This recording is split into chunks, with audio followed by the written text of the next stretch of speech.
possible to pump some of that and haul it to a treatment storage. Do you know how far it spreads? No.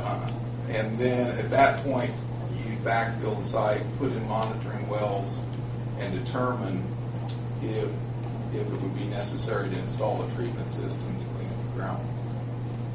It may or may not be once the soil's gone. Very often, once the soil's gone, you can just monitor that contamination until it attenuates. So which you think you would do first? I mean, you clean it up and still have the water contamination. But you're not going to effectively deal with the groundwater contamination until that source of that groundwater contamination, which is all that soil contamination, is gone. Because every time it rains, water moves down through that soil profile and takes some of that gasoline contamination with it. So by removing the soil, you're going to make the groundwater cleanup a lot easier. Normally on these brownfield grants, how much do they pay in total cost? That varies. I think they have $350,000 a cycle. I'm not sure if that cycle's a year or 2-year cycle in each geographic area. What is the ongoing monitoring cost? If it were just to be monitored after that soil was removed, not a great deal, maybe $3,000, $3,500 a quarter. Now that we've opened this up, what kind of time do we have to do something now? That belong to us. Yeah, it's fine. So you, 3,000, 3,500 a quarter for how long? Well, that I have sites that have gone several years. in that thing. Do we have an obligation after this started? I think we've done more than due diligence. I can ask my attorney, city attorney. I know this is a touchy thing, touchy subject. What we have here is a Johnson property, and it is contaminated. And the water is also contaminated, runoff from the contamination. Now, we can clean up the site somewhere around $250,000. And we're looking for a grant if at all possible. And then if we have to install monitoring wells, that can cost as much as $3,000, $3,500 per quarter. And we're not for sure how many years it would take before it would be within the limits to stop monitoring. And Mayor, if I remember correctly, is this the property that you've got? There's approximately a note of $90,000. We've got over $100,000. Is it okay? I mean, I think, my discussions with Matt, I think the board was aware that you want to stay away from taking over ownership of the property without the necessary remedial grants or anything of that nature. So I think unless you can secure those grants, the city is probably well advised to stay, even though they have that much invested in the property, they may be well advised to stay away from it and just keep a note on the property or lien. And like I said, I believe the city has done more than we were even obliged to do. We've done more than due diligence. I think what we have to do now is see what kind of grants are out there, how much money we can get to take care of that situation. And if we can't, we just won't have to sit. Can that be paved over or anything for parking? It could, but that's just going to complicate matters when you do decide to clean it up or decide to clean it up. I think Steve made a good point. I don't know what our obligation is at this point. Now we're aware of the situation.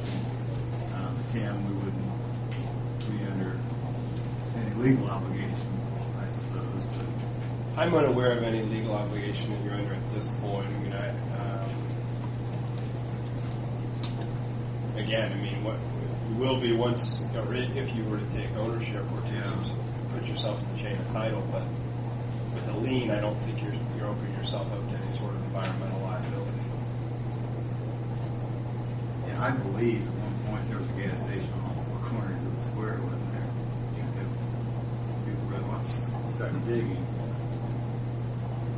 So I guess we're just gonna leave it looking at the grant money to possibly think I about. think it's the only choice we have. at this Yeah, point. I agree with you. Dave, we'll let you find out. All right. Thank you. Thank Well, you. thank you.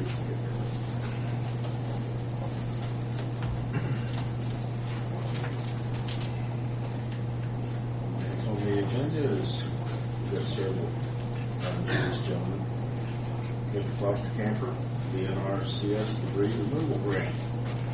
Would you like to explain that to the board? First thing, I'll shoulder responsibility for Tim being here. Him and I had a phone conversation. I told him I thought the meeting started at 5:30, so it's not his fault. It's mine. I'm a grown person. I told him never listen. I know. But the You'll know bad better thing- now. The bad thing was, though, Mark was sitting here laughing about it before you got here, so I don't know what that means. I'm sure we gotta I get was in on. June's office doing something that was going to come at 5:30. Well, I apologize to the board. Yeah, he was trying to get me to be late too. I don't know if we touched on it or not. Didn't work. Applied through the USDA Natural Resources Conservation Service for some watershed improvement money. Back in the June flooding last year, Sand Creek over on the east side of town, we ended up with quite a few trees all the way across it. It's back in a terrible location, awful for us, difficult for the street department to get to. It's taken a while. We went through about a 4-month process. Finally got a set of plans back that were approved the other day, and we've been approved for funding. One of the things they require is just assurances relating to real property acquisition. I believe Tim had a chance to review it. I hope he has.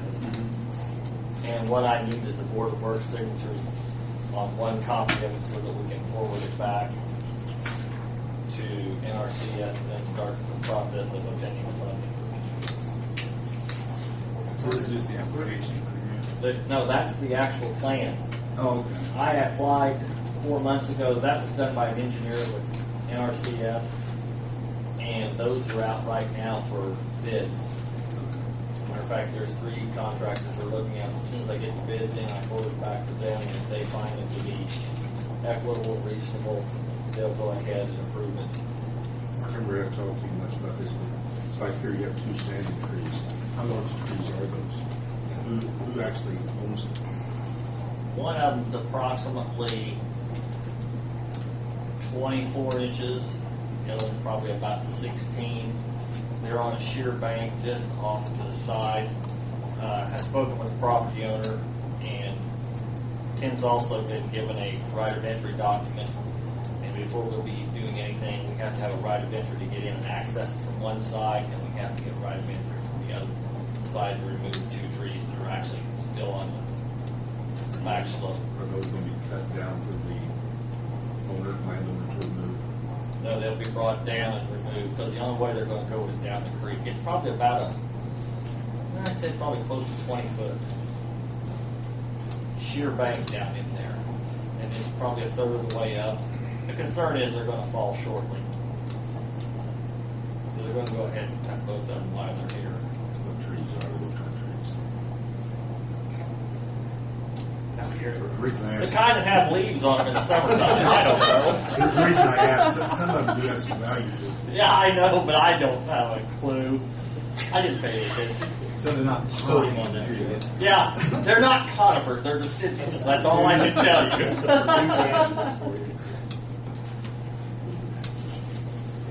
And I'm sure that the contractors will be looking at it if they're going to have any kind of residual value. 4-inch black walnut. I'll take that somewhere.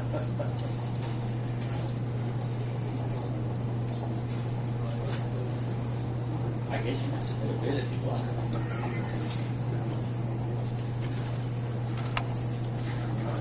Can't the city hall look for